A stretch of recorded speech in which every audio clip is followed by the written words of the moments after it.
घंटी बजाओ में आज आप देखेंगे कैसे कुदरत की मार के आगे इंसान को उसके हाल पर छोड़ देती है सरकार। बारिश की वजह से अपने देश का पूर्वोत्तर हिस्सा बदहाल है। हजारों लोग सुरक्षित ठिकानों की तरफ पलायन को मजबूर हैं। अपने ही घर से बेघर होकर दाने दाने को तरस रहे हैं बाढ़ प्रभावित इलाके के लोग। लेकिन सरकार और इस तंत्र को इससे क्या फर्क पड़ता है? हर साल इन इलाकों के लोग ऐसी ही त्रासदी झेलने को अभिशप्त हैं, लेकिन सरकार के पास लोगों को इससे बचाने के लिए कोई दूरगामी योजना नहीं। हम ये नहीं कह रहे कि इंसान कुदरत के कानून को बदल सकता है, लेकिन अगर पहले से तैयारी कर ली जाए तो इस आपदा के असर को तो कम किया ही जा सकता है। तो घंटी बजाओ की यह पड़ताल आप देखिए और प्रकृति की मार के आगे इंसान को बेबस हाल में छोड़ देने वाली सरकारों के खिलाफ 8422840000 पर घंटी जरूर बजाइए।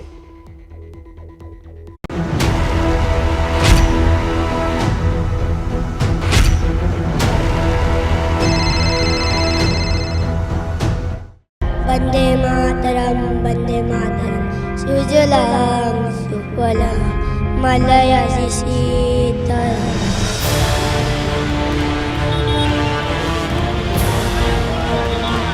मां भारत के लाल क्यों है बेहाल?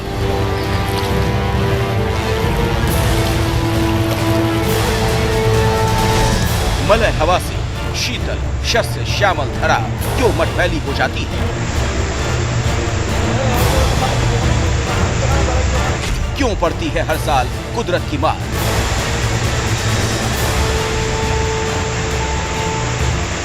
क्यों बहने लगते हैं मकान, जाने लगती है जान?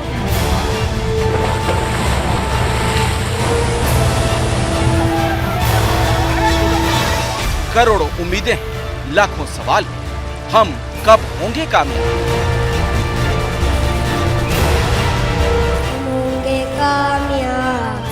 होंगे कामयाब एक दिन। कुदरत के कहर की गवाही दे रही हैं ये तस्वीरें। पानी के वेग में कहीं स्कूटर बहा तो कहीं बह गया ट्रक।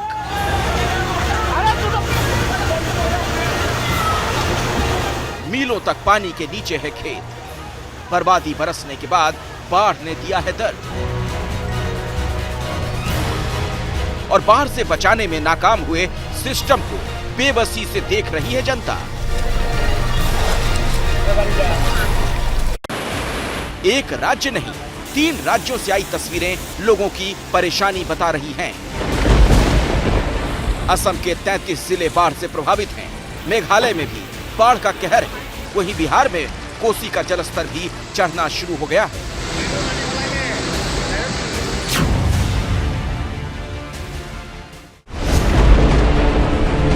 तीनों राज्यों की ये तस्वीरें सवाल पूछ रही हैं। क्यों हर साल होती है बाढ़ से तबाही? क्यों बाढ़ से बचाने का इलाज नहीं खोजा जाता? क्या ये तबाही मजबूरी है या लापरवाही? पानी की ये आवाज आपको दहशत में डाल देगी। जरा सोचिए उन लाखों लोगों पर क्या बीत रही होगी जो कुदरत के इस कहर को लगातार देख रहे हैं।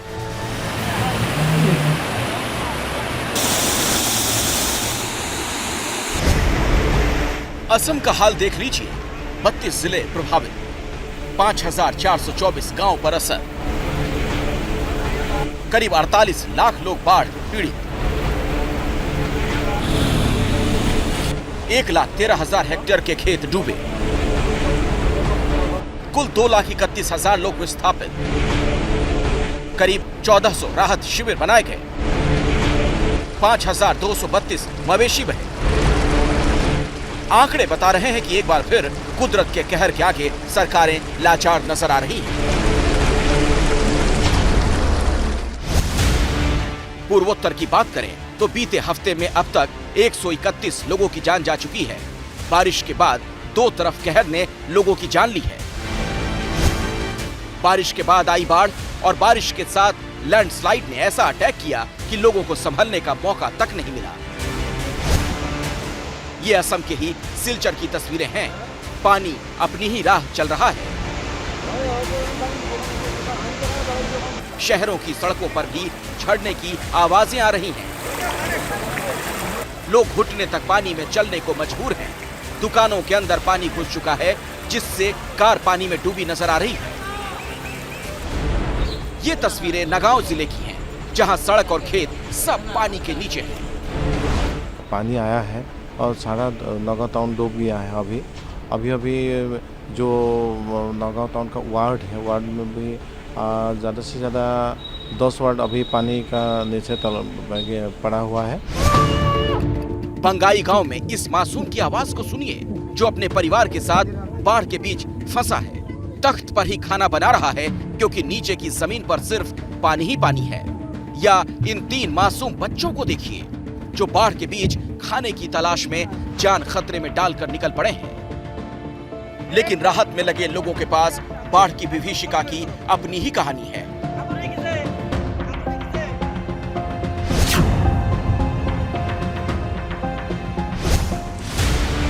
कहीं मेघालय की इन तस्वीरों में आपको भूस्खलन की खौफनाक कहानी दिखाई देगी। मेघालय के पूर्वी जैंतिया हिल्स जिले में सोनपुर सुरंग एक बार फिर भूस्खलन की चपेट में आ गई। यहाँ भूस्खलन में सड़कें बह गईं, गाड़ियां भूस्खलन में धंस गईं। इससे पहले भी यहाँ भूस्खलन के चलते बड़ा हादसा हुआ था।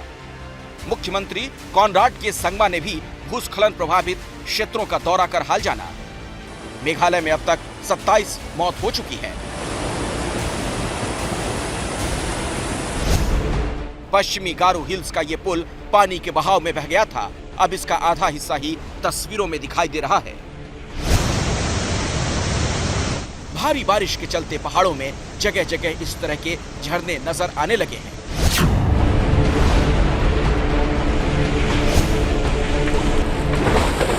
वहीं बिहार में कोसी का जलस्तर पिछले 20 दिनों से बढ़ने लगा है। बढ़ते जलस्तर के साथ बढ़ रहा है कटाव, लेकिन कोई सुनने वाला नहीं। सलानी में जो है बांध टूट गया या रोड टूट गया, आने जाने में बहुत दिक्कत हम लोग को है।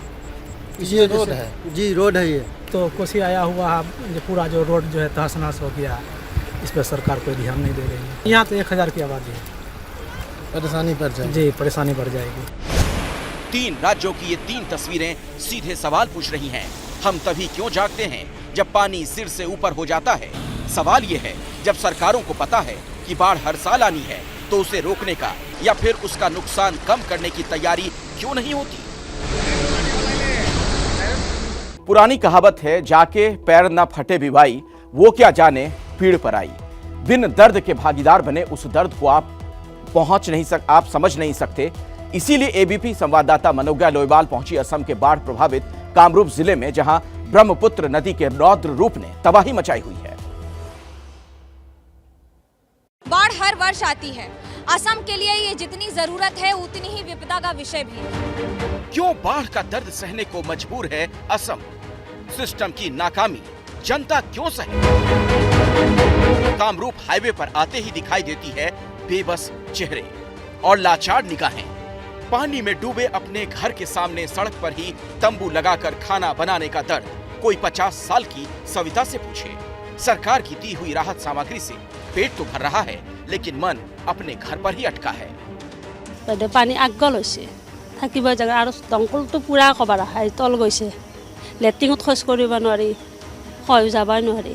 अपने ही घर के सामने की सड़क पर बैठकर अपने ही मकान के सामने जब अब खाना बनाना पड़े तो उसमें कितना कष्ट हो सकता है, वो कोई उस व्यक्ति से पूछे जो राहत शिविर अपने घर के सामने ही बनाकर बैठा है।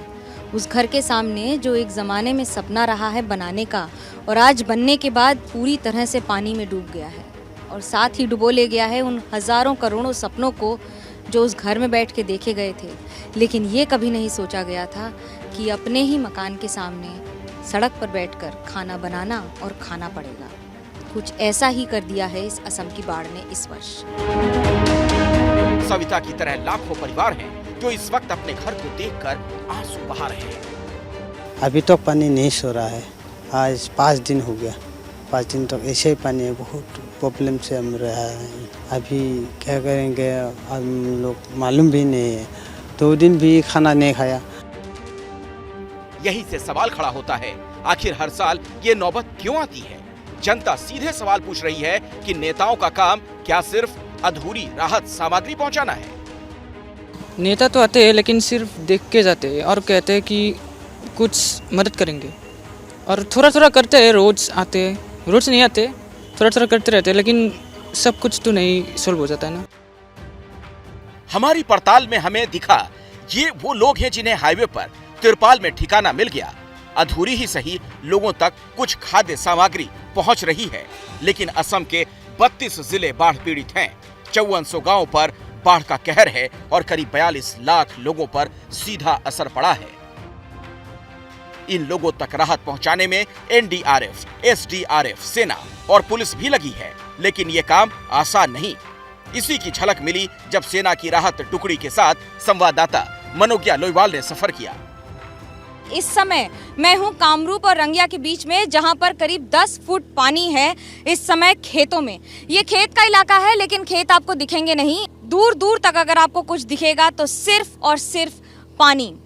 इतना पानी, इतना अथाह अंबार असम के इतिहास में बहुत कम हुआ है, खास तौर से जून के महीने में। यहाँ से लेकर वहाँ तक लाखों हेक्टेयर किलोमीटर की जमीन इस समय इसी तरह से जलमग्न है, और जलमग्न होने की वजह से खेतों का पूरा नुकसान हो चुका है, फसल पूरी तरह से खराब हो चुकी है। कामरूप के हाजो सर्किल में बाढ़ में फंसे लोगों को निकालने के लिए लगातार बोट पानी में उतर रही है, लेकिन यहाँ कई तरह की मुसीबत है। बाढ़ में फंसे होने के बाद भी लोग अपना घर नहीं छोड़ना चाहते। कई ऐसे मकान टूट गए हैं, बह गए हैं। बहुत सारे ऐसे लोग हैं गांव में जो रहते हैं गांव में, लेकिन अपना घर छोड़ने को तैयार नहीं होते हैं। उसके 2 कारण होते हैं। पहला ये कि उनके साथ घर के अलावा कुछ और होता नहीं है, जिसकी वजह से वो घर छोड़ के जाना नहीं चाहते हैं।